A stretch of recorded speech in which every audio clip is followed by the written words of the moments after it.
वो मैं कथन एक रूपक के तौर पे, एक संभावना के तौर पे और एक चैलेंज के तौर पे रखा। कथा है श्रावस्ती की। बुद्ध बैठे हैं और अजात शत्रु अपने मंत्री दस्तकार के साथ महात्मा बुद्ध के दर्शन के लिए आते। अजात शत्रु ने, जो बिंबिसार के पुत्र है, जो मगध के नरेश हैं, वो चाहते, वो अपने राज्य का विस्तार चाहते और इसके लिए वो अपने पड़ोसी वज्जी गणराज्य, जिसमें 8 गणराज्यों का समूह है, जिसे अजय गणराज्य कहा जाता है, जिसमें मल्ल है, कौशल है, श्रावस्ती है, शाक्य है, अलग अलग राज्य जिसमें से महावीर भी पैदा हुए और जिसमें की जो समाज व्यवस्था थी वो गणतांत्रिक सामूहिक नेतृत्व की व्यवस्था थी, जहां उसके नेतृत्व को भले राजा कहा जाता था, परंतु वो वंश परंपरा से नहीं चुना जाता था, उसको सामूहिक नेतृत्व के तौर पर चुना जाता, वो निरंकुश भी नहीं था, वो सामूहिक कलेक्टिव रिस्पॉन्सिबिलिटी करता। और वज्जी गणराज्य में एक ही समय में 7,777 राजा होते थे और उनका गठबंधन और गणराज्य इतना स्ट्रॉन्ग था, उसको अजय कहा जाता था। उस अजय गणराज्य के सामने एक राजतंत्र अपना आक्रमण करना चाहता है और अपने राज्य का विस्तार करना चाहता है, उसका मार्गदर्शन लेने के लिए वो बुद्ध के पास जाते हैं, आशीर्वाद देने के लिए जाते हैं। बुद्ध उसको अजातशत्रु के सारी इच्छा को सुनते हैं और सुनने के बाद वो अजातशत्रु को एड्रेस ना करते हुए आनंद से सवाल करते हैं कि आनंद, मैंने सुना है कि जो वज्जी है, जो वज्जी गणराज्य है, उसके जो सारे के सारे जो नेता हैं, सारे के सारे जो राजा हैं, प्रतिनिधि हैं, इनकी निरंतर सभा होती है और उसमें पर्याप्त मात्रा में, अधिकतम संख्या में सभी राजा, सभी प्रतिनिधि शामिल होते हैं। क्या ये सही है? तो आनंद कहते हैं, हाँ बनते, ये बिल्कुल सही, ऐसा ही है। तो बुद्ध दूसरा सवाल पूछते हैं कि आनंद, मैंने सुना है कि जब पर्याप्त मात्रा में लोग वहां थे, तो वो कहते हैं अगर ऐसा सही है तो वज्जियों का उत्थान है, ह्रास नहीं। तो दूसरा सवाल पूछते हैं, मैंने सुना है कि जब वो पर्याप्त मात्रा में, जब वो मीटिंग में आते हैं तो उसमें सभी को अपने प्रश्न पूछने का पूर्ण समय मिलता है और सभी खुल के अपने सभी मुद्दों के ऊपर खुल के चर्चा करते हैं। क्या ये सही है? और सभी के प्रश्नों को सुना जाता है और सबके प्रश्नों को सुने बिना उनका कोई भी उत्तर, कोई भी निर्णय नहीं दिया जाता। क्या ये सही है? तो आनंद कहता है, हाँ मंदिर, मैंने भी ऐसा ही सुना है। तो अगर ऐसा है तो वज्जियों का विकास है, ह्रास नहीं। तीसरा बुद्ध पूछते हैं कि क्या वज्जियों की इस गण सभा में, जो निरंतर होती है, जिसमें पर्याप्त मात्रा में लोग शामिल होते हैं, जिसमें जब तक कोई प्रश्नों का, हर एक प्रश्न को नहीं सुन लिया जाता, उसका उत्तर, उसका कोई समाधान या निर्णय नहीं दिया जाता, क्या उसमें बड़े बुजुर्गों और स्त्रियों को भी समाविष्ट किया जाता है, ध्यान दिया जाता है? तो आनंद कहता है, और हर एक निर्णय लेने से पहले उनका पूर्ण मार्गदर्शन ग्रहण किया जाता है, दिया जाता है। तो आनंद कहते हैं, हाँ बनते, मैंने भी ऐसा ही सुना है। तो बुद्ध कहते हैं, अगर ऐसा है तो वज्जियों का उत्थान है, ह्रास नहीं। तो बुद्ध 5वां प्रश्न करते हैं कि उनकी सभा निरंतर होती है, पर्याप्त मात्रा में लोग आते हैं, वो हर एक मुद्दे पे प्रश्न करते हैं, सबको सुने बिना निर्णय नहीं किया जाता, और वहाँ बुजुर्गों को हमेशा परामर्श दिया जाता है, मार्गदर्शन दिया जाता है, और साथ में स्त्रियों को भी पूर्ण रूप से पर्याप्त स्थान, बराबर स्थान मिलता है। तो क्या वहाँ दूसरे प्रदेशों के लोग निष्णात भी आ सकते हैं, व्यापारी लोग, भिक्षु आ जा सकते हैं बद्रीनाथ में, और क्या उनको पर्याप्त सुरक्षा, सम्मान मिलता है? तो आनंद कहते हैं हाँ मिलते, मैंने ऐसा ही सुना है। तो अगर ऐसा है तो बच्चियों का उत्थान है, खास नहीं। ऐसे कर करके बुद्ध 7 प्रश्न पूछते हैं, और 7 प्रश्नों के उत्तर बुद्ध 7 बार दोहराते हैं कि बच्चियों का उत्थान है, ह्रास नहीं है। उस समय की वती गंगा जी की 7,770 गांव जो ग्राम सभा थी, उसकी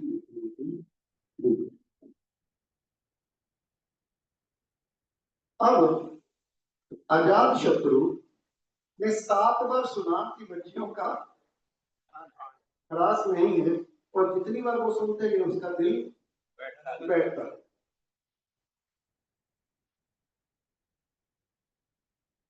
तो वापस आए, लटकाए हुए मुंह से अजात शत्रु चला जा रहा है, वसुकर उसके साथ आप गया, मंत्री था। तो उन्होंने कहा कि बुद्ध तो त्रिकालदर्शी, और जो बुद्ध ने कहा है वो तो झूठ नहीं हो सकता, इसलिए वज्जी गणराज्य अजय है। परंतु बुद्ध ने ये भी तो कहा है किस कारण से अजय, और जब तक वो कारण उनके साथ रहेंगे तो वो अजय रहेंगे। अगर उनको उन कारणों से विमुख कर दिया जाए तो वो अजय नहीं रहेंगे, तो नहीं रहेंगे। तो वस्त्रकार और अजातशत्रु एक योजना बनाते हैं, और उस योजना के तहत दोनों मगध वापस आते हैं। वहां वस्त्रकार बच्चियों का गुणगान शुरू करता है, और अजातशत्रु उसको लात मार के बाहर करता है, और वस्त्रकार आश्रय के रूप में वज्जी गणराज्य आता है, और वहां अपने आप को स्थापित करता है, और एक एक करके बच्चियों को इन गुणों से डिवाइड एंड रूल के माध्यम से उनको इन 7 पॉइंट से विमुक्त करता है।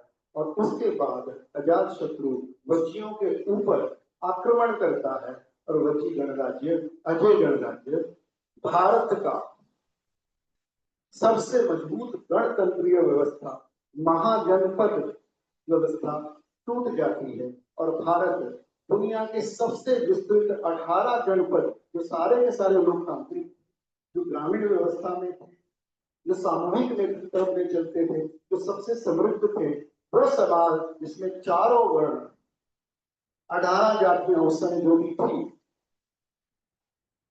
जितनी भी बिरादरी थी, और 72 कलाओं के सारे लोग एक दूसरे के साथ समरसता में रहते थे।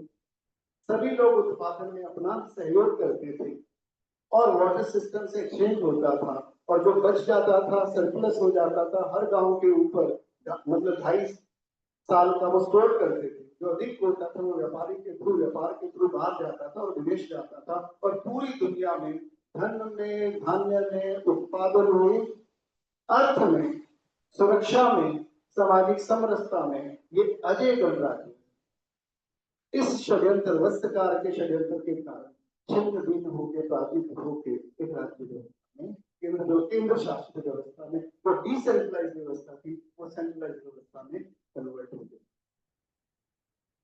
और इस राज्य व्यवस्था के ऊपर जगत सेठ, लाइन, जाफरों, आंभियों, जयचंदों, मीरचंदों और सैकड़ों लाभार्थियों के कलेक्टिव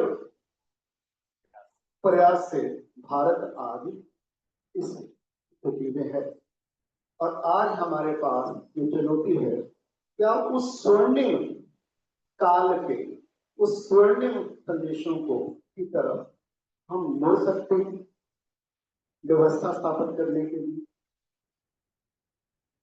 उस ग्राम सभा की ओर बढ़ सकते हैं।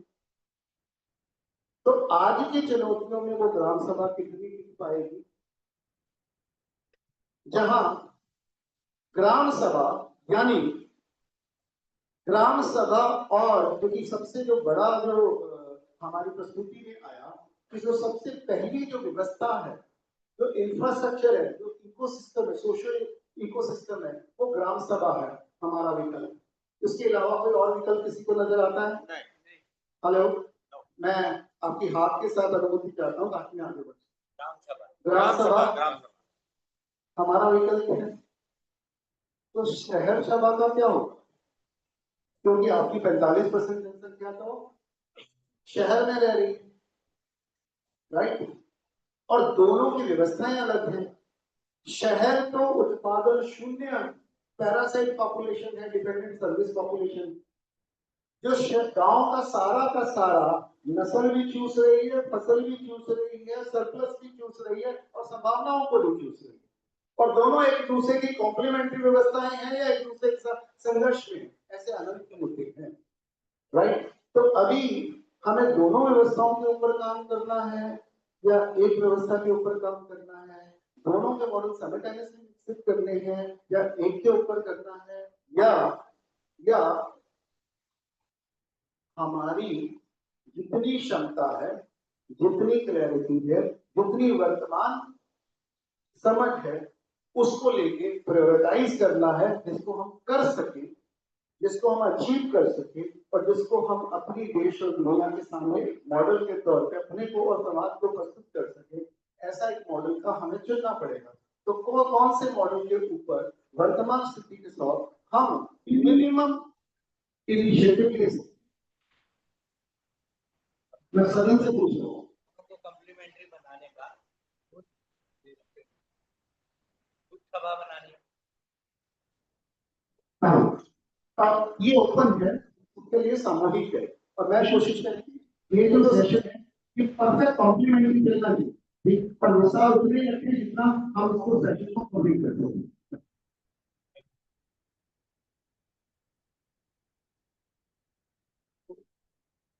भाई ने बहुत ही सुंदर तरीके से कहा के तहत हमें व्यवस्था का ज्ञान दिया कि व्यवस्था क्या है और अब इस व्यवस्था में हमें क्या करना चाहिए और शहर का क्या होगा। दो सवाल मुझे समझ में आए। हम निश्चित रूप से अपनी मन आत्मा में ये बात गहराई तक डाल लें, आज इस वक्त हमारे पास ग्राम साम्राज्य के अलावा और कोई विकल्प नहीं है। ग्राम साम्राज्य के साथ शहर साम्राज्य बराबर है। कोई कंफ्यूज था, कोई कंफ्यूज ना करे। हाँ, विरोधाभास, विरोधाभास नहीं है। ग्राम साम्राज्य, ग्राम सभा वो विधायिका है और उसे निर्णय लेने का 29 विषयों पे अधिकार है। इस विषयों पे अधिकार है और उन अधिकारों के साथ वो अपने गांव के उत्थान के लिए पूरी तौर से स्वतंत्र है। अपने हर स्वावलंबन के लिए पूरी सशक्तता के साथ, मतलब वो ना तो बाजार का इंटरफेयर होने देते, ना किसी और गिरोह का, राजनीतिक गिरोह का, जाति का, धर्म का जो गिरोह है उसको वो इंटरफेयर नहीं होने देंगे और अपना उत्थान और अपना विकास निरंतर करते रहेंगे। ये व्यवस्था संवैधानिक है और हमें इस पे सर्वसम्मति से एक प्रयास करना चाहिए जो नहीं हो रहा अब तक, कि हम उस ग्रामीण व्यवस्था को ग्राम स्वराज्य के साथ जोड़ते हुए और इस धाराओं का, संवैधानिक धाराओं का लाभ लेते हुए हम आगे बढ़े। और कहीं रुकावट आती है तो एक दूसरे की हम होके मदद करें। एक बार एक मैसेज आ गया, तो जो हमारे 10, 12, 15 ग्रुप है, हम 2 ग्रुपों के साथ तैयार हैं, पुलिस और वकील। वकीलों के साथ मैं उस मुद्दे पे आता हूँ। हाँ। अभी हम क्या है कि दोनों का एक सेपरेट सेट नहीं है। हाँ। नंबर 2, अपना शहर स्वराज्य वो सेम है, सिर्फ वहां पे वार्ड सभा है और वार्ड सभा के पास भी वो 18 अधिकार है, वह 29 है जो उनकी समस्याएं हैं। तो हमें बिल्कुल निश्चित होकर के इस व्यवस्था को आगे बढ़ाना चाहिए। बाकी जैसे हाउस की राय है। Very good, thank you. मैं एक मिनट, मैं क्योंकि हमारे पास टाइम कम है तो यहाँ 2 धाराएं एक सामने आई, ग्राम को फोकस करें या शहर को या दोनों को। तो विवेक ने एक दोनों कॉम्प्लीमेंट्री, मेरी नजर में दोनों के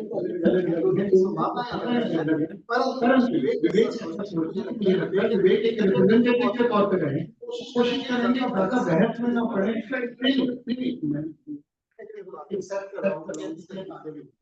मैं वो जरूर कि हम एक रिप्रेजेंटेटिव के तौर पे ले रहे हैं और मैं आपसे रिक्वेस्ट करता हूं कि तेजी से बढ़ाइए, आप सभी सहयोग करें।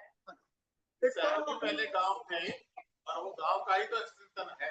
वही तो बोला एक्चुअली 73वीं और 74वीं घटना दुरुस्ती के अनुसार जो ग्राम सभा को और शहर में वार्ड सभा को जो अधिकार मिले हैं वो अपने अधिकार क्षेत्र में स्वायत्त होकर निर्णय लेने के अधिकार है।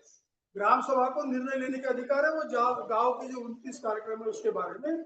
शहर सभा में भी वही उनके अधिकार है, वो एक दूसरे के पूर्वक जनता को दिए गए अधिकार है, वो एक दूसरे के विरोधी नहीं है। दोनों अपने अपने क्षेत्र में अपने पानी की व्यवस्था, अपने संसाधनों की व्यवस्था कर सकते हैं उसके तहत। तो बस मैं ये क्लियर कर रहा था, मतलब आपका जो आया कि कैसा करेंगे, तो एक दूसरे के पूरकता नहीं है उसका, और पूरा व्यवस्था की बात में जो और पहलू हम उसके साथ जोड़ना चाहते हैं उसका भी हमको विरोध नहीं है। शहर और गांव एक साथ सभी के खिलाफ खड़े हो सकते हैं, जो बात इसमें सारे आयाम आ जाएंगे, कृषि भी आ जाएगी, गौ भी आ है, इसके अलावा भी चाहिए। To the point. हाँ, बहुत ही सभी को प्रणाम करते हुए बहुत ही अच्छा विषय उठाया आपने। अभी हम ग्राम सभा की बातें कर रहे थे, शहर में एक छोटी सी समझ और छोटा सा सुझाव है कार्य हो पाए तो। गांव के पास आहार है, उत्पाद है, जो लोग हमारे शहर में चले गए उनके पास उसकी बाजार है, सिर्फ बाजार। क्या हम उत्पाद को बाजार की आवश्यकता पड़ती है और बाजार को उत्पाद की। एक विषय और आया था, जैसा हम आहार लेते हैं वैसा हमारा विचार बनता है और जैसा विचार बनता है वैसा हम व्यवहार करते हैं। क्या हम लंबी यात्रा को तय करने में उन शहर के भाइयों का, हमारे ही भाई बंधु हैं, किसी मजबूरी में शहर में चले गए हैं, क्या उनको उचित आहार देकर, उचित विचार के द्वारा उचित व्यवहार की कल्पना कर सकते हैं? अगर हाँ, तो इस तरह की व्यवस्था की जाए। इसी तरह से गांव ब्लॉक स्तर में सर ने कहा है, टिकट का बोला कि सभी शहर में तो एक समय गांव थे, तो क्या हम क्षेत्र वाइज, जिला वाइज, ब्लॉक वाइज कुछ शहरों को, कुछ सोसाइटियों को, मेरी खुद अपनी सोसाइटी अपने आप में गाँव है, देवेंद्र पधारा जी बोले थे 1800 घर मेरे गाँव में है, मेरी सोसाइटी में 2200 फ्लैट है, 6 से 7 हजार लोग रह रहे हैं, तो मात्र एक सोसाइटी अपने आप में गाँव है। क्या कुछ गांवों से शहरों का संबंध जोड़ करके ब्लॉक स्तर पे क्या आपकी जितनी आवश्यकता है, दूध की, फल की, सब्जी की, राशन की, हम ऑर्गेनिक खेती के माध्यम से पूरी सोसाइटी की आवश्यकता पूरी करेंगे। गांव की एक गाड़ी आएगी, पूरी सोसाइटी की जरूरत पूरी करेगी। दोनों के संबंध इतने अद्भुत हो सकते हैं जिसकी परिकल्पना नहीं की जा सकती। बहुत बहुत ये मेरे को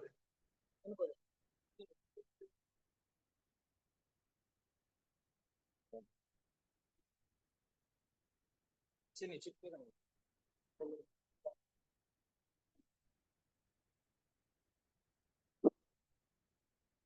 जहां तक अभी रणवीर भाई की राय और तिवारी जी की राय आई है, अब मुझे लगता है कि संजीव भाई के शब्दों पर गौर नहीं कर पाए। उन्होंने बहुत ही क्लियरली कहा है शहर सभा और गांव सभा। शहर सभा को इन्होंने रिप्रेजेंट किया है शोषक समाज के रूप में, एक खून चूसने वाली व्यवस्था, और वो खून प्रोड्यूस कर रहा है, उससे मांगा जा रहा है, चूसा जा रहा है गांव व्यवस्था। तो हमें ये अंतर समझना होगा, ये दूसरे कॉन्टेक्स्ट में बातें हो रही। शहर सभा शोषक समाज है जिसको आज वो डोनाल्ड ट्रंप और सारी शोषणकारी व्यवस्थाओं की बुनियाद के तौर पे देखा जा सकता है, और गांव सभा उत्पादन का समूह है, और वो बाजारवाद है शहर सभा। ऐसे में हम कैसे कनेक्ट कर सकते हैं? प्रेमचंद ने एक बहुत ही अपने कहानी में लाइन लिखी कि नगर की सड़कों में और गलियों में जहां मजदूर रहता है वो अंतर है कि एक जड़ है गंदगी और बदबू से भरपूर, और एक फूल है सुवासित सौंदर्य से परिपूर्ण। लेकिन क्या फूल को मालूम है कि उसकी हस्ती जड़ से है? बात बस इतनी। आप कुछ कंफ्यूज कर गए। मैं सुन मेरे अजीज, आप वो तो अपनी राय बारे में। मैं एक मिनट में कभी करता। देखिए सुनिए, ग्राम हमारी व्यवस्था है, उस व्यवस्था के तहत जो चीजें उत्पादित होती हैं वो निर्मित होती हैं, जितनी गांव की जरूरत है उतनी पूरी करके जो फालतू चीजें वो शहर में दी जाती है। शहर शोषित नहीं है, प्लीज आप इसे कंफ्यूज ना करें। वो शहर की मंडियों में भेज दिया जाता है फालतू सामान, सब्जी फालतू है, दूध फालतू है, या हमारा अनाज फालतू, वो शहर में दे दिया जाता है डिस्ट्रीब्यूशन के लिए, आपस में बांटने के लिए, जहां कमियां हैं, शोषित नहीं। प्रोफेसर डॉक्टर सोलंकी जी अर्थशास्त्री हैं। मुझे लगता है पुनः हम क्या अंतर कर ही रहे। प्रश्न ये था ही नहीं, प्रश्न ये था कि दोनों जगह हमें काम करना है, शहर में भी और गांव में, रूरल अर्बन दोनों में काम करना है। वर्तमान परिस्थिति में पद्धति क्या होगी? पद्धति दोनों में अलग अलग, दोनों में कार्य करने की पद्धति अलग अलग होगी, दोनों का इंफ्रास्ट्रक्चर अलग अलग।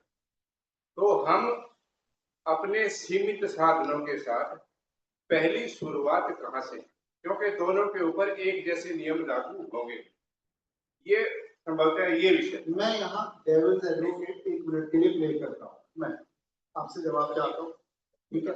सुनिए, तेजी से मुझे बढ़ना है, तो मुझे पता है मुझे क्या कहना, कहाँ पहुंच के लेके जाना, और आप सब मेरे पे विश्वास करो।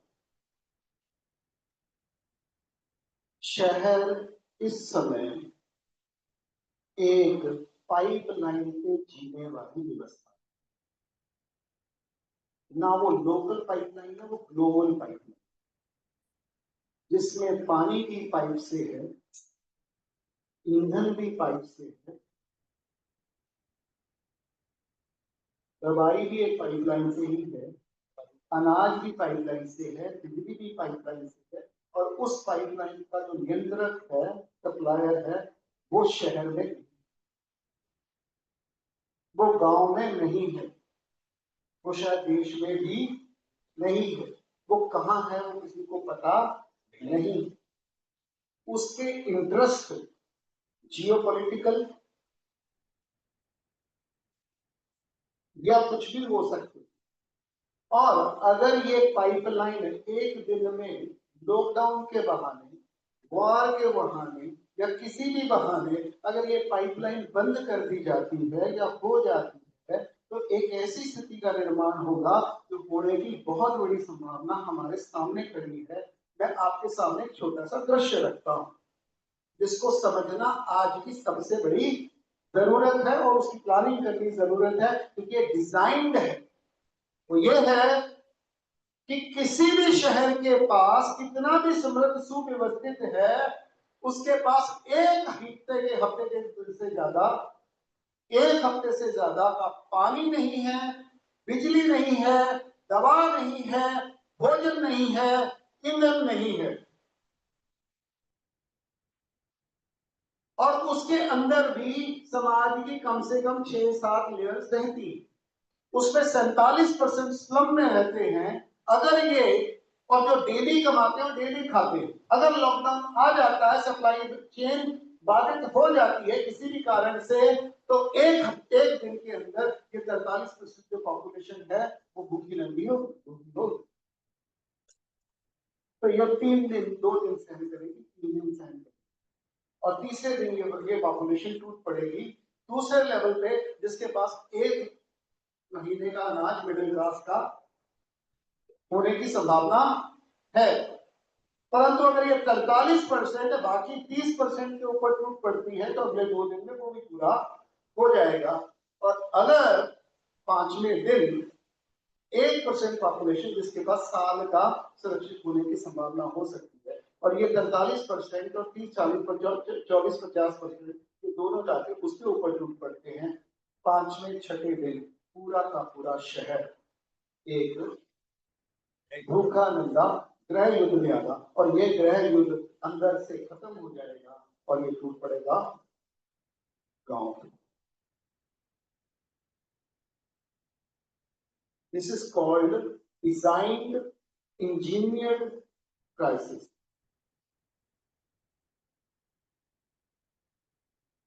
उस स्थिति में कॉम्प्लीमेरिटी के सारे सेतु, सारी कल्पनाएं किस तरह से हैंडल होगी, क्या हम उसको भी सोच रहे हैं, समझ रहे हैं, या केवल हम पॉजिटिविटी उत्साहित? ऐसे समय को भी मैं सामने रख रहा हूं कि शहर और गांव कॉम्प्लीमेंट्री कहां है और एक दूसरे के विरोधी कहां है। शहर में एक भी वस्तु का उत्पादन नहीं, मैन्युफैक्चरिंग है, उसमें प्रोडक्शन है, असेंबलिंग है, और अब 90% जो मैन्युफैक्चरिंग और असेंबलिंग है वो भी शहर से निकल चुकी है। तो शहर केवल और केवल सर्विस और एक्सचेंज सेंटर, राइट। और वो गांव का जो सरप्लस है, जो एमएसपी पे बिकता है या लेस देन एमएसपी बिकता है, और उसको वो एमआरपी पे खरीदते या बेचते हैं, दलाल हो जाते। तो कहाँ कॉम्प्लीमेंट्री है, ये भी हमको सोचना है, क्योंकि इसमें अनंत विरोधाभास खड़े हैं उद्योग ऐसी स्थिति में। क्योंकि हमें क्या है, एक आइडियलिस्टिक व्यवस्था के बारे में सोचना है, या आज की स्थितियों में आज की जो व्यवस्था है, आज की जो क्राइसिस है, उनको भी एड्रेस करना। क्योंकि रेजिलेंट व्यवस्था वो होती है जो हर कंडीशन को सोच के प्लान करके काम करती है। दैट इज जो गांव की व्यवस्था है वर्तमान, माइक को इधर लगा, रिकॉर्ड हो रहा है इसमें। नहीं,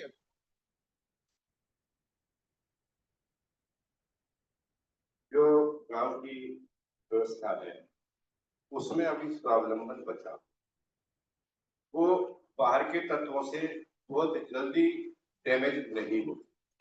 उस इंफ्रास्ट्रक्चर को अगर तोड़ेंगे तो गांव के व्यक्ति, गांव के लोग ही तोड़ सकते हैं, वहां भी इंफ्रास्ट्रक्चर बचा हुआ। तो संभावना ये है कि जब वहां से मॉडल शुरू करेंगे, वहां से काम करना शुरू करेंगे, तो हमारे सीमित साधनों के साथ वो मॉडल प्रस्तुत करना, क्योंकि शहर के अंदर जो गए हुए हैं वो सब गांव से की धरती से गए हुए लोग। हो सकता है उस मॉडल को देखने के बाद, उसको समझने के बाद वहां से कुछ वापसी भी हो, स्वाभाविक हो सकती है। लॉकडाउन में एआई के कारण, टेक्नोलॉजिकल चेंज के कारण, वॉर के कंडीशन के कारण ऐसे अनंत क्राइसिस हैं जो आर्टिफिशियल और नेचुरल डिजास्टर के तौर पर हो सकते हैं। ऐसा प्लान के बाद गांव की व्यवस्था के ऊपर गांव के बच्चे, क्योंकि जवान भी गांव के हैं और मजदूर भी हमारे ही बच्चे, राइट। तो अब जब हम व्यवस्था के बारे में सोच रहे हैं, कोरोना का इफेक्ट सामने रखिए, कम से कम 15% जो पॉपुलेशन थी वो गांव में वापस गई थी। उस वर्डन को, उस डिजास्टर को, शहरों का डिजास्टर भी गांव को हैंडल करना है और गांव का डिजास्टर तो क्राइसिस तो गांव को हैंडल करना ही करना है। तो इसलिए दोनों के बारे में हमको सोच के अपनी बात रखनी चाहिए। Got it? तो मैं, ये दोनों मॉडल हमारे सामने, अब मैं इस मुद्दे को थोड़ा प्रैक्टिकली आपके सामने रखता हूं ताकि हम इसको कंक्लूड भी कर सकें। गांव में हमें करना है क्योंकि हमें व्यवस्था परिवर्तन करनी है। व्यवस्था के दो हिस्से, एक नेचर की व्यवस्था और एक मानव की व्यवस्था। प्रॉब्लम किसमें है? मानव में। नेचर में भी वो डाली गई है और जो हमने नुकसान किया है उसको हमको रिकवर भी करना है, क्योंकि जो भूमि को हमने, पानी को, भूमि को, जंगल को हमने विषाक्त किया है, उसका रेशो बिगाड़ा है, उस रेशो को भी हमको करना पड़ेगा। तो ले दे के आदमी का आदमी के साथ संबंध और आदमी का प्रकृति के साथ संबंध को हमको सुधारना। तो मैन मेड व्यवस्थाओं में अगर मैं बात करूं तो मैं शिक्षा, स्वास्थ्य, न्याय, धर्म, उत्पादन, ये एक पशुपालन, ये एक पहलू हो गया। दूसरे नंबर पर मुद्दा आता है कि हमारे जो natural resources, permanent natural resources है, उनका कैसे यूज करना है, उनको कैसे प्रोटेक्ट करना है, उसका कैसे संवर्धन करना है। तो हमारी जल, जंगल, जमीन और जानवर की नीति क्या होगी? अब इसके सामने दो है। तो हमें गांव की ऐसी व्यवस्था के बारे में सोचना है कि हमारा गांव की शिक्षा कैसी होगी या शहर की शिक्षा कैसी होगी, गांव का, शहर का स्वास्थ्य कैसा होगा, न्याय व्यवस्था कैसे होगी, और ये व्यवस्था क्या पूंजी आधारित होगी, व्यापार आधारित होगी, या बाजार आधारित, या सरकार आधारित। तो अब इस व्यवस्था को सरकार और बाजार के साथ कैसे अटैच करना है और कैसे डिटैच करना है, इसका हमारे पास क्या model? Point number 1। Point number 2, ये गांव का जो स्कूल होगा वो केवल मास्टर तय करेंगे, शिक्षक तय करेंगे। गांव का जो स्वास्थ्य है क्या वो केवल और केवल वैद्य तय करेंगे या हेल्थ के एक्सपर्ट तय करेंगे? क्या न्याय केवल पंच, सरपंच या वकील या जज तय करेंगे? क्या धर्म केवल धर्माधिकारी तय करेंगे? और जल, जंगल, जमीन, जानवर के लिए क्या एक्सपर्ट लाए जाएंगे? उनका निर्णय कौन होगा? उनका निर्णय एकल होगा, विभागीय होगा, एक स्पेसिफिक ग्रुप आधारित होगा या कलेक्टिव होगा? ये दूसरा चैलेंज है। अगर वो इंडिविजुअल है, यानी सारे शिक्षक मिलकर शिक्षा नीति तय करेंगे, सारे के सारे जो मेडिकल प्रोफेशन वाले हैं वो तय करेंगे, तो आज की व्यवस्था और उस व्यवस्था में क्या अंतर होगा? ये मैं सिर्फ क्वेश्चंस आपके सामने रख रहा हूं ताकि इस मॉडल को हम हर एंगल से परिपेक्ष परिपक्व कर सकें। मैं इसको एक प्रैक्टिकल एक्सरसाइज के तौर पर रखता हूं आपके सामने। मैंने एक प्रश्न रख दिया, उसके क्वेश्चंस भी आपके सामने रख दिए। तो मैं चाहता हूं कि अपनी जो सारी सभा है वो एक दो ग्रुप में अपने आप को विभाजित करें। एक ग्रुप पूरी ग्रामीण व्यवस्था के लिए, मोटा मोटा क्या, मैनमेड व्यवस्था और नेचर मेड व्यवस्था की बात कर रही है, जल, जंगल, जमीन, जानवर, नेचर, शिक्षा, स्वास्थ्य, न्याय, धर्म और उत्पादन, रोजगार। नंबर 2, ये व्यवस्थाएं कैसे तय होंगी, इसको कौन तय करेगा, इसके ऊपर ये कलेक्टिव डिसीजन होगा या specific departmental kind of expert kind of decision होगा, इसको हम कैसे व्यवस्थित करेंगे और ये एक दूसरे के साथ समायोजित कैसे होंगी और इसका बाजार और सरकार के साथ संबंध क्या होगा, ये मोटा मोटा मुझे करना है। कौन, जो लोग गांव व्यवस्था में काम करना चाहते हैं वो अपने हाथ खड़े। Very good. तो आप लोग एक ग्रुप में आइए प्लीज यहाँ। और मैं चाहूंगा कि आदरणीय शर्मा जी इस ग्रुप को कोऑर्डिनेट करें। आइए। और जो शहर में के ग्रुप को देखना चाहते हैं, उसके बारे में अपना टिप्स लेना चाहते हैं, वो दूसरा ग्रुप क्या है? दूसरा ग्रुप कौन है जो शहरों वाला है? आइए भाई, आइए। अभिषेक आइए, मनचंदा जी अभी आइए सर, आइए। जो शहर में रहता है वो पाइपलाइन वाले की तरह ही। विवेक आप ही आइए। नहीं छोड़ो, आइए प्लीज। तो मैं चाहता हूं कि हम आपके पास 15 मिनट है, चलेगा? बहुत सारे मुद्दे हो सकते हैं, कुछ रिजॉल्व होंगे, कुछ अनरिजॉल्व रह सकते हैं। तो जो रिजॉल्व होते हैं उनको हम रिजॉल्व कर लें, एक प्रस्ताव के रूप में ले लें, और जो क्रिटिकल मुद्दे रहते हैं इनके बारे में और ज्यादा गहरे बैठने की जरूरत है, उसको लिख लिया जाए, राइट? और ये समाजित होंगे एक मॉडल के रूप में कैसे होंगे, और उसको हम कैसे इंप्लीमेंट करेंगे, उसको कैसे अंडरटेक करेंगे, उसका क्या सोल्यूशन है। ग्रुप में आ गए पांडे जी, अंदर आइए मैदान के अंदर। राकेश अंदर आइए, सर्कल सर्कल सर्कल भाई यहाँ आइए।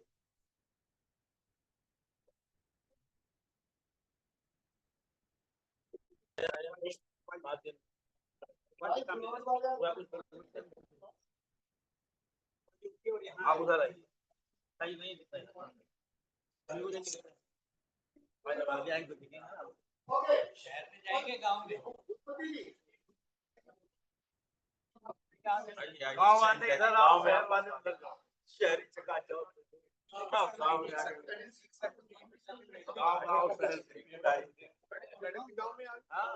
ओके। जरा मेरा एक सवाल है, ये दो लोग ऑब्जर्वर हैं, एक इकोनॉमिस्ट है, आप एक इकोनॉमिस्ट है और एक लीगल एक्सपर्ट है। ये दोनों एस्पेक्ट उसको देखेंगे। और तीसरे राजा राम जी व्यवस्थात्मक ऑब्जर्वर है, जो फंडामेंटल पैरामीटर्स को देखेंगे, सभ्यता और समाज के फंडामेंटल पैरामीटर्स के फुलफिल होते हैं कि नहीं।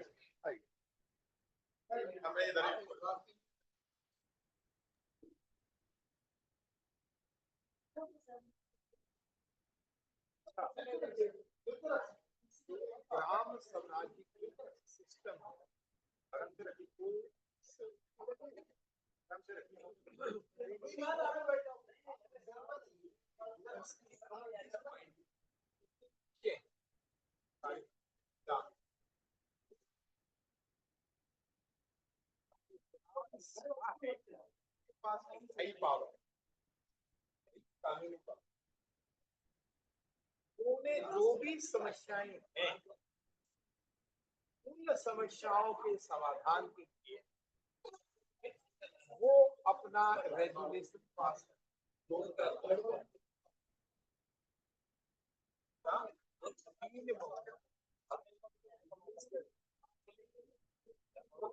पास करके हमने में बता देते हैं। फॉर एग्जाम्पल शिक्षा का, सर मेरा अनुभव जो जिन बातों को आप कह चुके हैं उसको रिपीट ना करें आगे की बात।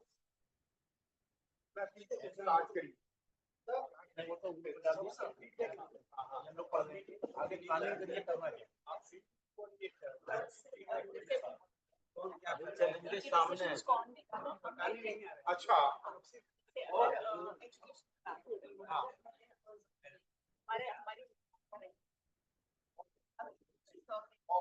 आप आगे आगे मैं ऑब्जर्वर ही अच्छा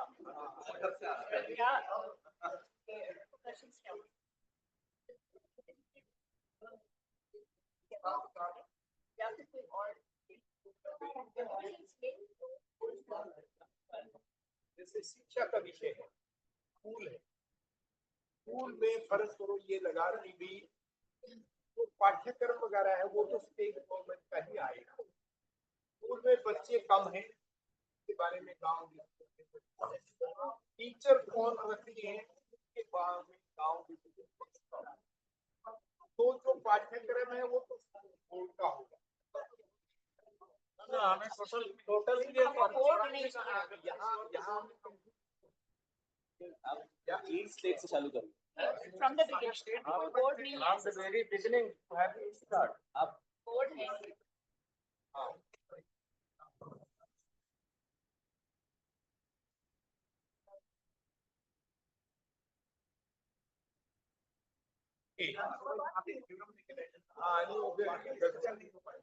शर्मा सर दो बातें मैं इस पॉइंट में केवल ये रखना चाहता हूँ। आपसे पहले सभा से पहले पंचायती राज व्यवस्था के ऊपर अब तक के सर्वज्ञ जो माने जाते हैं चंद्रशेखर राज का प्रेजेंटेशन पूरा का पूरा मैसेज केस से लेकर जज, ये तो हो गई सिद्धांत की बात। प्रैक्टिकल बात ये है, आप जमीनी सच्चाई अगर सभा तो वीडियो सीधे जो है ऑफिस में बुलवा लेता है और डॉक्यूमेंट्स पे साइन करवा लेता है। वहां पर क्या करेंगे? दूसरी स्थिति यह है, मैं आपको देश के एक जिले का उदाहरण देता हूँ। मेरे पास एक शिकायत आई, उसमें क्या हुआ है, तो जिला शिक्षा बेसिक शिक्षा अधिकारी वो अपने अधिकार का राकेश जी, ग्राम सभा और पंचायती राज पंचायत राज की व्यवस्था में ग्राम सभा है, अलग अलग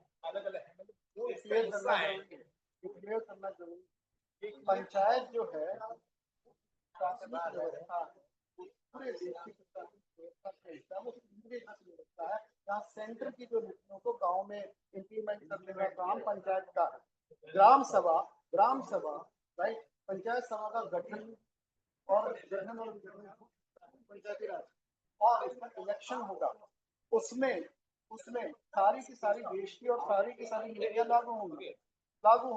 ग्राम सभा एक लोकल व्यवस्था है, इंटरनल है। जैसे ही गांव अस्तित्व में आता है तो ग्राम सभा अस्तित्व में आ जाती है। हर व्यक्ति जो भी 18 वर्ष का है वो उसका सदस्य है, राइट। उसका किसी बोर्ड का, किसी निर्वाचन अधिकारी का, किसी और का उसका अधिकार नहीं है।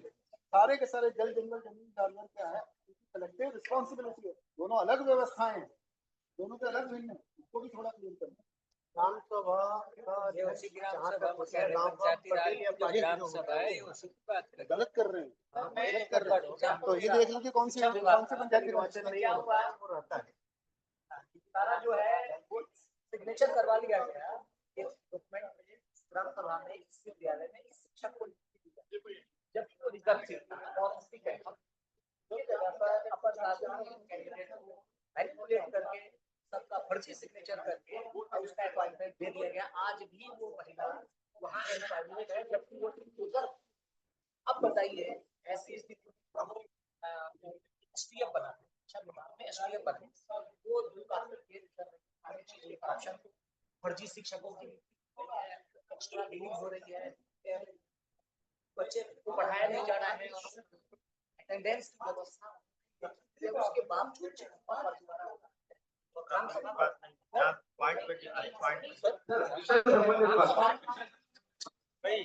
इसमें वो भी डिस्टर्ब होंगे, वो अपनी बात कर रहे हैं। माइक को बंद कर दो प्लीज। और उसके सीएम के संज्ञान में है, बावजूद उसको कंट्रोल नहीं कर पा रहे हैं। एक चीज क्लियर कर देना चाहते हैं, हम यहाँ केंद्रीय व्यवस्था के अंदर गांव सभा की बात नहीं करने जा रहे, हम स्वतंत्र ग्रामीण निकाय की बात करने जा रहे हैं, जहाँ पाठ्यक्रम भी हमारा होगा, बजट भी हमारा होगा, उत्पादन भी हमारा होगा, उसका एक्सपोर्ट इम्पोर्ट का सिस्टम भी हम डेवलप करेंगे। हमारे बच्चे क्या पढ़ेंगे ये हम डिसाइड करेंगे। अगर हम उन्हीं के नीतियों से व्यवस्था की बात करें, वर्तमान व्यवस्था के लिए प्रस्तावित है वाली व्यवस्था की बात करें, उसी व्यवस्था के लिए 2 टीमें बैठी है, लाइन जोड़ दीजिए ना, प्रस्तावित व्यवस्था बात कर रहे हैं। अब इस व्यवस्था में आप करिए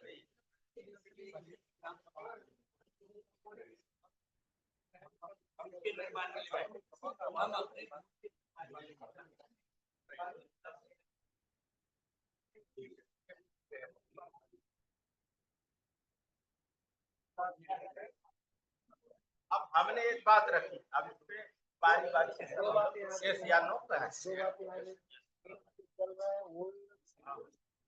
कैसे वो व्यवस्था हम दिल्ली के गले में घंटी तो बांधने का कौन और कैसे, ये है हम कोऑपरेटिव पार्ट वाले मैं बोल सकता हूँ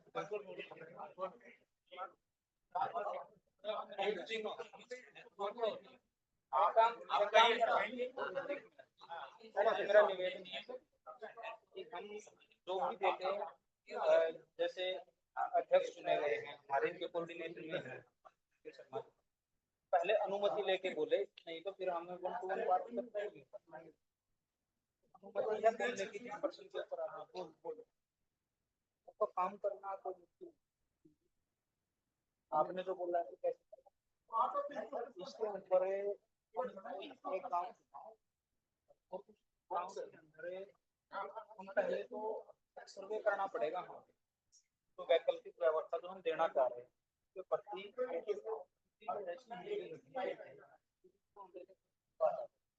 अगर हम गांव को बोलेंगे तो छोड़ देंगे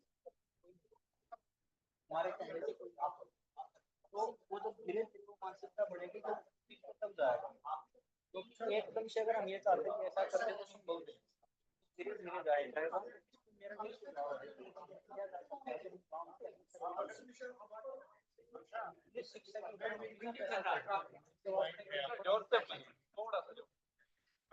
शिक्षा के ऊपर पैसा कितना खर्च कर रहे हैं पूरे गांव का, स्वास्थ्य के ऊपर कितना खर्च हो रहा है, खेती के ऊपर कितना खर्च कर रहे हैं, और बहुत सारे मुद्दे हैं जिसके ऊपर हम खर्च कर रहे हैं। पेट्रोलियम पदार्थ हो गए, रसोई हो गया, हाँ मतलब बहुत सारे, उसका एक परफॉर्मा तैयार कर लेंगे हम तो लगभग उसमें आ जाएंगे मेरे हिसाब से 30 पूरा क्वेश्चनर बन जाएगा 30 प्रश्नों का।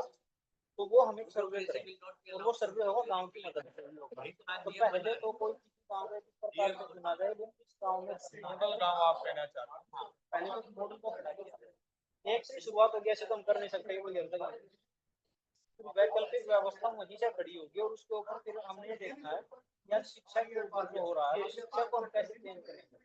गांव मिलकर शिक्षा की नीतियां तय करें। मेरे हिसाब से गांव की जरूरतें क्या है और उसके अनुसार बैठे अगर वो घर नहीं है गांव में नहीं है सारा लिया जाए। वैश्विक समस्याओं को देखते हुए ग्रामीण लेवल पर हम किस प्रकार की हमारी शिक्षा होनी चाहिए और किस प्रकार की हमारी स्वास्थ्य पॉइंट ठीक है चाहता हूँ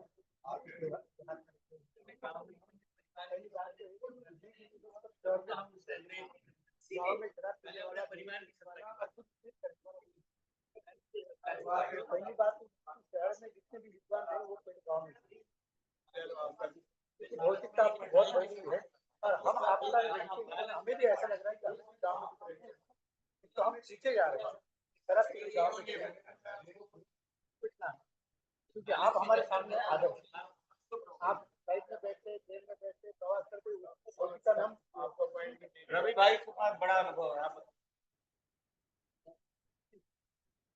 रवि बोलो क्या कितना 5 मिनट एंट्री गेट की बात करता हूँ मैं। जैसे हम किसी मिनिस्ट्री में जाते हैं कहीं भी जाते हैं तो वहाँ हमारी वो होता है गेट के अंदर जाना पड़ता है, उसके पास कुछ भी नहीं हो एनिमेटर का ना हो कितना सारा वो ये करते हैं बराबर। तो वैसे लोकशाही में जो इलेक्शन होता है एंट्री गेट है। हमारे जो मंदिर है यानी वो पंचायत का मंदिर हो या लोकसभा का हो बराबर, वो जो उस इलेक्शन एंट्री गेट से जो जा रहे हैं जो एक सामान्य आदमी, मैं अभी सामान्य हूँ लेकिन मैं यदि इलेक्शन में खड़ा रहूँ और मैं यदि चुनकर जाऊँ तो मैं एकदम पदाधिकारी यानी मैं जनप्रतिनिधि बनता हूँ। मैं सबसे पहली बात वो कर रहा हूँ और वही मुझे अमल में भी लाना है मेरे ब्लॉक के लेवल पर।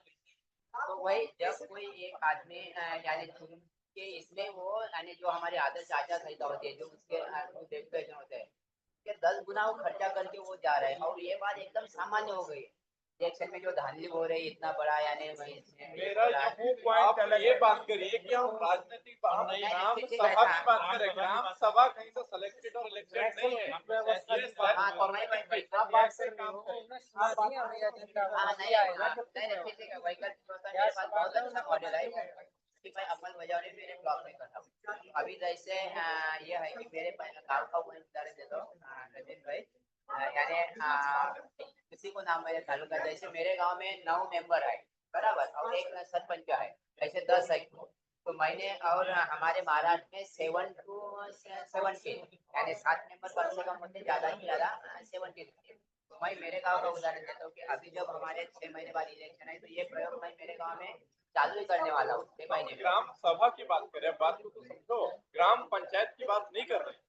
ग्राम पंचायत में मेंबर होता है, ग्राम सभा में हर कोई मेंबर होता है। ग्राम पंचायत के अंदर में ग्राम सभा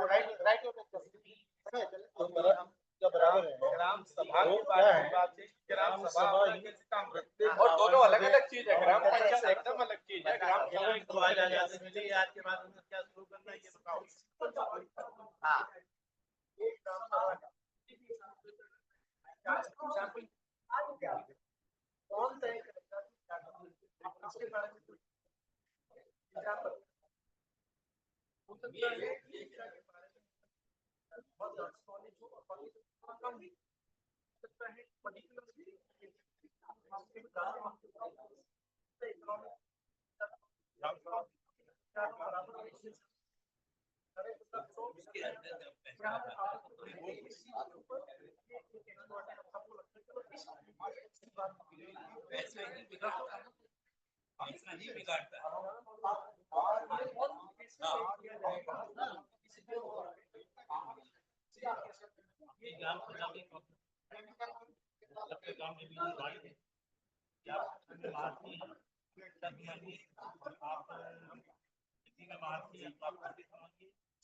आप जो है मार्केटिंग में मार्केटिंग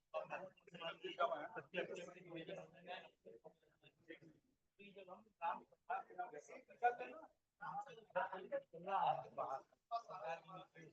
अपनी ही काम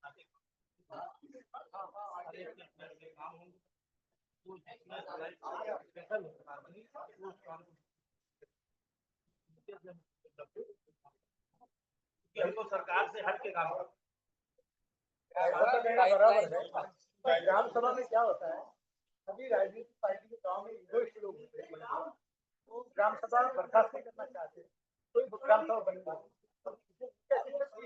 हमारे लेवल पे क्या करते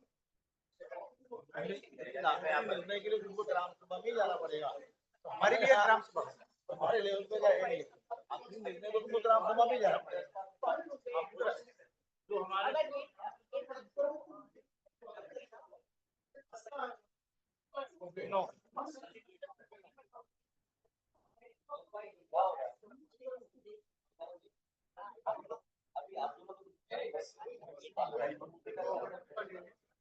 नहीं कल इनके पास आपसे एक प्रश्न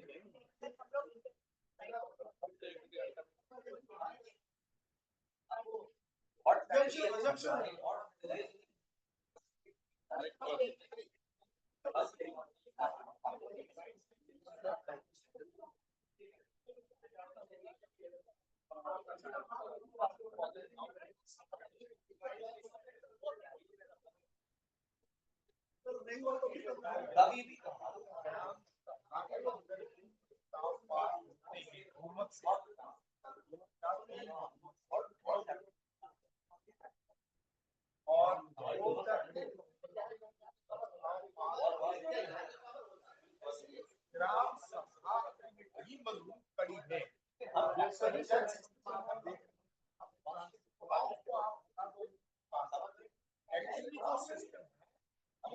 ग्राम सभा ही पावरफुल है, सारा काम ग्राम सभा करता है, ग्राम सभा के नाम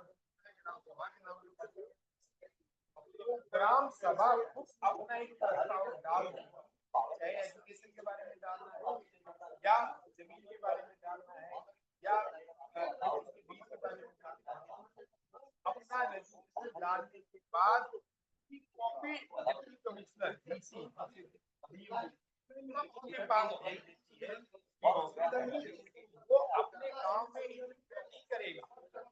जब गांव में अपने गांव सरकार है भारत सरकार की तरफ से कानून पास, उसको अपना कानून एक बार बना दिया, वो अपने करने को संभालने के खुद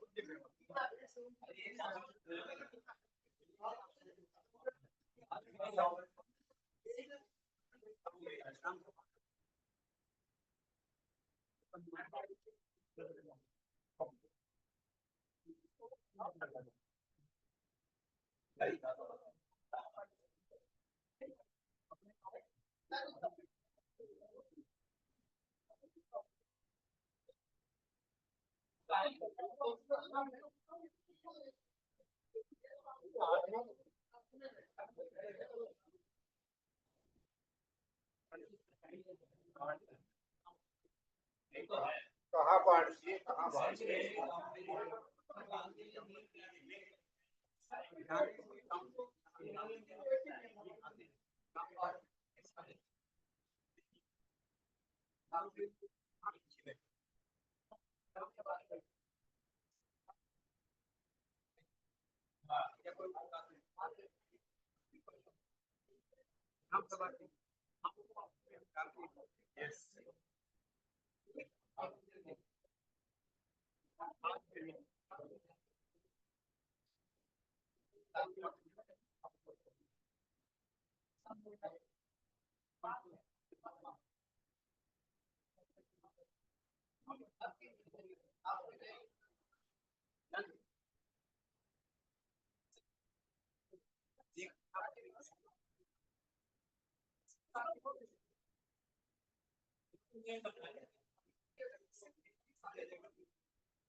ग्राम पंचायत अभी हमारे यहाँ वही चलता है, ग्राम पंचायत ग्राम पंचायत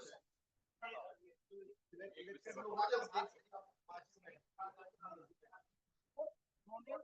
साल में 3 बार ये एजीएम लेना चाहिए, ग्राम सभा लेना चाहिए।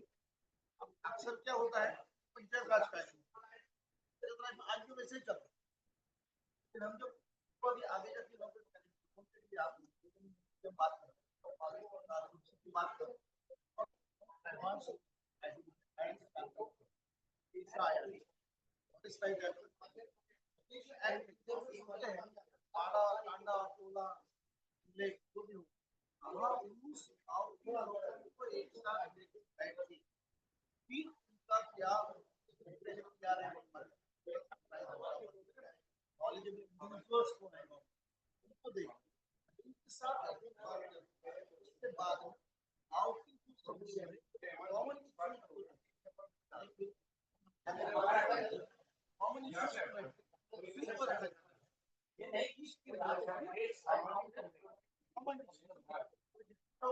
जब तक उसका समाधान हम नहीं कर सकते वो जब तक समझा देते हैं तो अभी हमारे पास ग्राम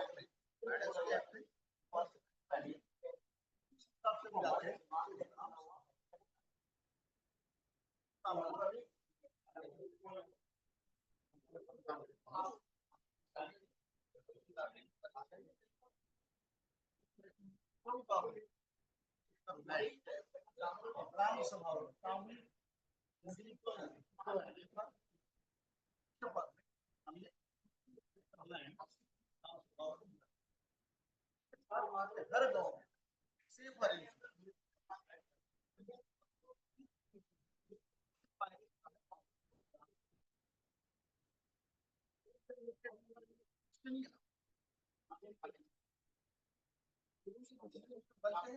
कार्यकाल तय हुआ है, साल के बाद कोई यदि कोई काम नहीं कर सकता है तो राइट टू रिकॉल की बात यहाँ पे ग्राम सभा में बोल सकता है ये काम आप नहीं किए फेल हो ग्राम की लाइन नहीं हम यही सरपंच को नहीं बता ये जो ग्राम सभा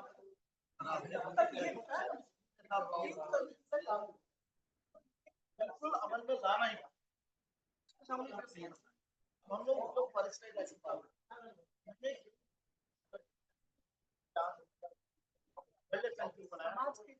सभा में जाके एक्ट बनता है उसके साथ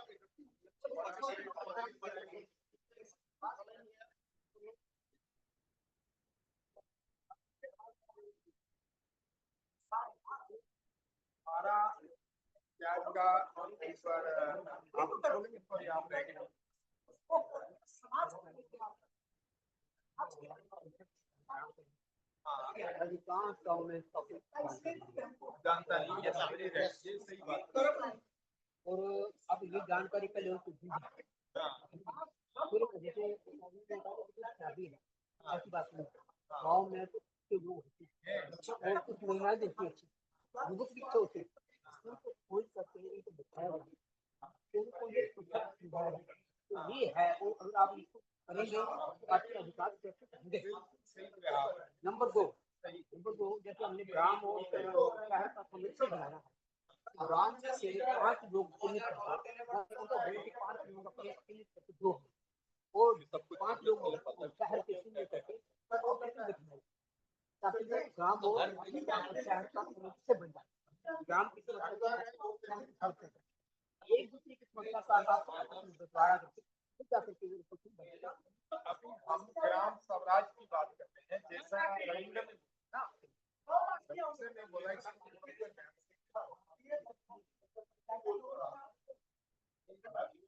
पंचायत राज में है बैठक होती है फोरम नहीं रहता है वो तब जो ग्राम सभा करते हैं ये फोरम की जरूरत है दिमाग में तो है हमारे वो उसको लेकिन आपको सामने रखना पड़ेगा संविधान को सामने रखना पड़ेगा तो उसमें जो आता है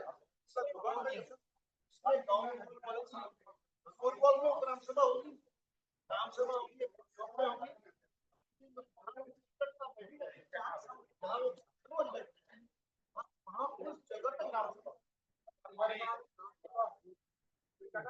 उससे पहले ये सवाल था जैसे कि ग्राम सभा का अधिकार किस अधिनियम के तहत मिला है वो अधिनियम का नाम है पेशा पंचायत शेड्यूल एरिया अनुसूचित क्षेत्रों में विशेष प्रतिबंध अधिनियम है उसका नाम ट्राइबल एरिया अलग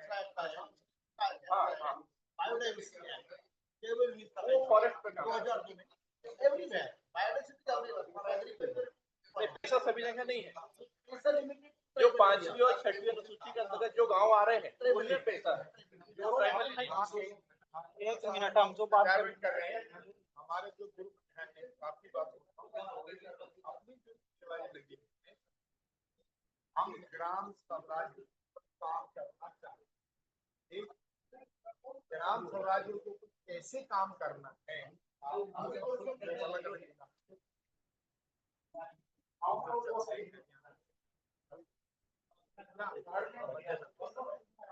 तो ग्राम सभा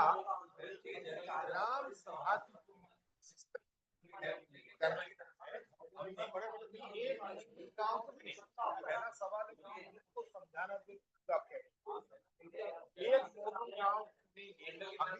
सब गांव की हम जिम्मेवारी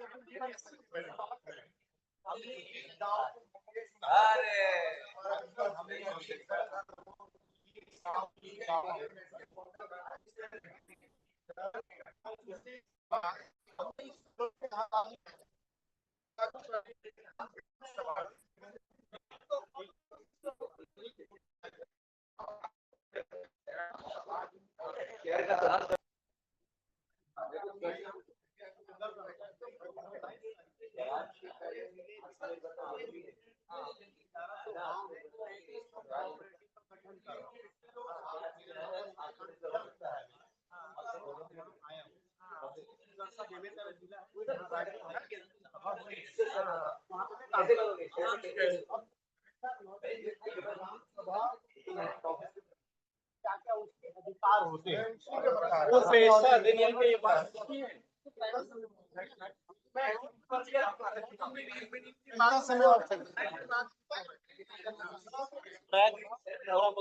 कैसे काम करें दूसरा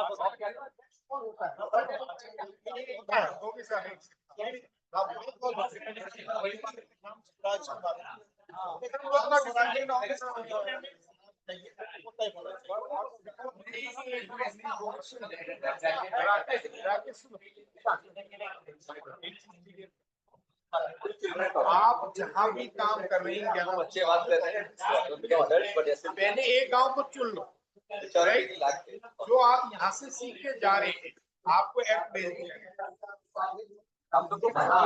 एक्ट भेज ग्राम सभा का एक्ट आपको ला है,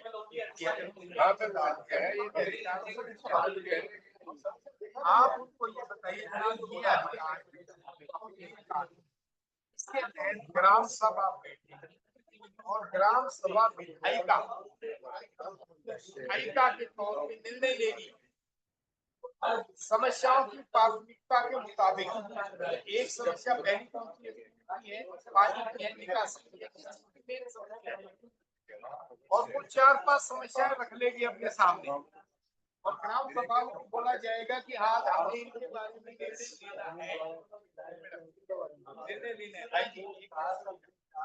निर्णय लेना है और निर्णय लेने के बाद फिर ग्राम सभा में जो है आपस में जानते हैं। अभी ये पढ़ा लिखा लड़का के बारे में बताएगा, जंगल के बारे में बताएगा, किसान आदमी वहाँ की समस्या के बारे में जाता है, ये बाजार के बारे में समस्या है, बाजार के बारे में बताएगा, शहर में इसका आना जाता है। जो समस्या जहाँ से रिलेटेड है वहाँ की एक कमेटी बना दी जाती है और उस कमेटी की जिम्मेवारी दे दी जाती है और खर्चा दे दिया जाता है सभा की तरफ से। अभी मेरे को इतना खर्चा है, मैं ये काम करके दे दूंगा। फिर अगली सभा में बैठी जाती है तो उनकी जवाबदेही फिक्स होती है, जवाबदेही फिक्स होती है। अगर आपको कोई डाउट हो आप वापस आ सकते हैं, हम करेक्ट कर देना इसको resolve. Thank you very much.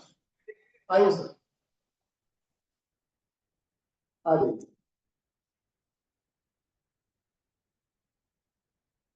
तो मैं लगभग 40 मिनट की आप लोगों की आपसी चर्चा हुई है और इसकी स्पष्टताएं और कंक्लूजन दोनों आपके सामने आए होंगे। तो भाई और सत श्री अकाल, बोले सो निहाल।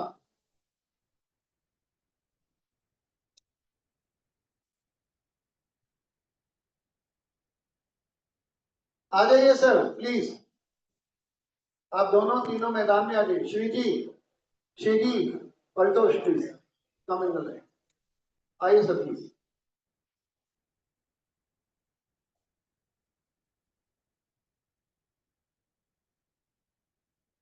तो मैं दो तरह से इस पूरी की पूरी एक्सरसाइज की कंक्लूजन्स को या विचार को सुनना चाहूंगा। एक, दोनों तरफ से जो कोऑर्डिनेटर थे वो अपना एक ओवरऑल एक्सरसाइज से जो भी लर्निंग है वो शेयर करेंगे। दूसरा, जो ऑब्जर्वर्स हैं वो उन्होंने क्या ऑब्जर्व किया, ठीक है, और उनके सजेशंस क्या हैं, ये हम अपने सामने रखेंगे। कौन सी चीजें बिल्कुल स्पष्ट हुई और कौन सी चीजें हमें लगता है कि और स्पष्ट करने की, क्लियर होने की जरूरत है। कौन से एक्शन प्लान ऑब्वियस है और कौन से एक्शन प्लान अभी और ज्यादा गहराई में समझना है। क्योंकि हुआ क्या है, अंग्रेजों ने नीतियां बनाई लंदन में, इंप्लीमेंट की इंडिया में, उसी मॉडल को लेके नीति बनती है नीति आयोग में और वो उसी तरह से लागू कर देती है गांव में। Let me give you one simple